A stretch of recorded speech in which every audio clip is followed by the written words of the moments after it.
Hello everyone, welcome to Sortic for all exam. Dice के इस question में कुछ स्टेटमेंट दिए हुए हैं और फिर हमें ऑप्शन में बताना है कौन सा ऑप्शन असत्य होगा।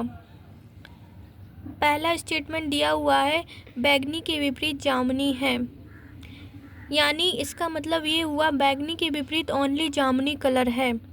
बाकी जो शेष कलर हैं वो बैगनी के सन्निकट यानी साथ में होंगे। भूरा बैगनी के साथ में होगा, काला, नारंगी, नीला सभी बैगनी के सन्निकट होंगे। केवल बैगनी के विपरीत जामुनी कलर है, बैगनी के विपरीत ओनली जामुनी कलर है। इसी प्रकार दूसरे स्टेटमेंट में भूरे के विपरीत काला दिया हुआ है तो ओनली भूरे के विपरीत काला कलर होगा। बाकी जो शेष कलर है नारंगी, नीला, बैगनी, जामुनी सभी भूरे के सन्निकट यानी साथ में होंगे। नारंगी के विपरीत ओनली नीला कलर होगा, बाकी सभी नारंगी के साथ होंगे। नारंगी के साथ बैगनी, भूरा, नीला, जामुनी, काला सभी साथ में होंगे। नारंगी के विपरीत ओनली नीला कलर होंगे। अब हम ऑप्शन से चेक करेंगे कौन सा ऑप्शन असत्य है।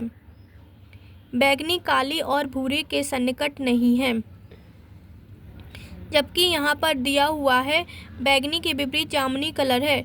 बैगनी, भूरे और काले सभी के सन्निकट है और यहाँ पर ऑप्शन में दिया हुआ है कि नहीं है और स्टेटमेंट में दिया हुआ है क्वेश्चन में कि है, तो ये वाला ऑप्शन गलत हो जाएगा। ऑप्शन ये गलत। नीला बैगनी के सन्निकट है। अब हम क्वेश्चन में देखेंगे नीला नारंगी के विपरीत है, यहाँ पर भी नीले नारंगी के सन्निकट है। ये वाला ऑप्शन सही हो जाएगा। ऑप्शन नंबर सी नारंगी भूरे के सन्निकट है और यहाँ पर नारंगी भूरे के सन्निकट यानी साथ में है। नारंगी के विपरीत केवल नीला है, तो ये वाला ऑप्शन सी सही हो जाएगा।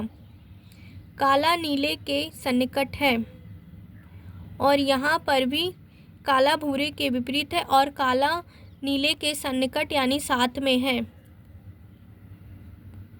ये वाला ऑप्शन भी सही हो जाएगा। तो इनमें से हमें बताना था कौन सा ऑप्शन असत्य है, तो ऑप्शन नंबर ए असत्य है। ए। अब हम दूसरे क्वेश्चन को चेक करेंगे। इसमें दिया हुआ है सी बी के सन्निकट है, बी डी के विपरीत है, ई ए के विपरीत है, एफ बी के सन्निकट है। तो यहाँ पर बी डी के विपरीत है। बी के विपरीत क्या है? डी। ई ए के विपरीत है,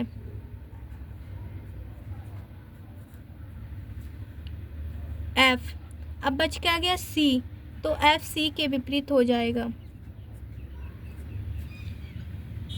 ये क्वेश्चन में दिया हुआ है स्टेटमेंट में। अब हम ऑप्शन में चेक करेंगे कौन से ऑप्शन सही है।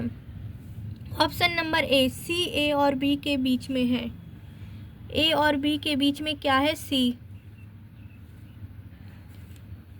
ऑप्शन नंबर ए का मतलब ये हुआ कि ए के विपरीत बी है, जबकि यहाँ पर क्वेश्चन में दिया हुआ है बी के विपरीत डी है और ऑप्शन में दिया हुआ है ए के विपरीत बी। तो ये ऑप्शन गलत हो जाएगा क्योंकि यहाँ पर बी के विपरीत डी होना चाहिए था। सी एफ के सन्निकट है, यहाँ पर दिया हुआ है सी एफ के साथ में है और क्वेश्चन में एफ सी के विपरीत दिया हुआ है। यहाँ पर सी एफ के सन्निकट नहीं, सी एफ के विपरीत होना चाहिए था, तो ये वाला ऑप्शन भी गलत हो जाएगा। बी सी और एफ के बीच में है, सी और एफ के बीच में क्या है? बी। इसका मतलब ये हुआ एफ सी के विपरीत होगा और क्वेश्चन में भी एफ सी के विपरीत दिया हुआ है, तो ये वाला ऑप्शन सी सही हो जाएगा।